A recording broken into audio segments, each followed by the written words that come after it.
मला तुम्ही संपवायला निघाले. पालकमंत्र्यांची फार मोठी चूक आहे मॅडम, माफी मागणार नाही, पण पालकमंत्र्यांनी त्यांची ही चूक पत्रात घ्यावी. नाही आता राहू दे, जसे तसंच राहू दे.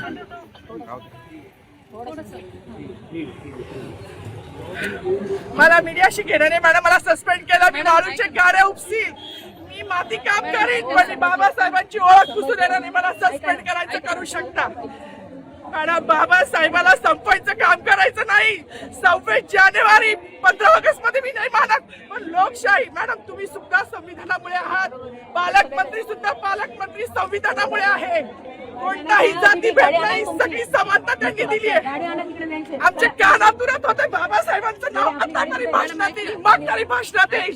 ज्या लोक संविधानाला लोकशाहीला कारणीभूत आहेत त्यांची नावं वारंवार घेतली गेली. मग जो संविधानाला कारणीभूत आहे तो प्रजासत्ताक दिनाचा जो मानकरी आहे त्याचं नाव भाषणात का नाही? कोणाची गाडी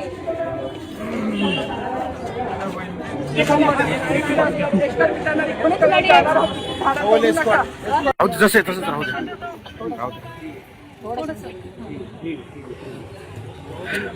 मला मीडियाशी घेणं नाही मॅडम, मला सस्पेंड केलं. मी वाळूचे गारे उपसील, मी माती काम करीन, पण बाबासाहेबांची ओळख पुसू देणार नाही. मला सस्पेंड करायचं करू शकता मॅडम. बाबासाहेबाला संपवायचं काम करायचं नाही.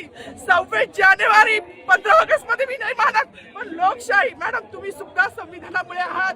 पालकमंत्री सुद्धा पालकमंत्री संविधानामुळे आहे. कोणताही जाती भेद नाही, सगळी समानता त्यांनी दिली आहे. आमच्या कानात उरत होते बाबासाहेबांचं नाव आता तरी भाषणात येईल, मग तरी भाषणात येईल. ज्या लोक संविधानाला लोकशाहीला कारणीभूत आहेत त्यांची नावं वारंवार घेतली गेली.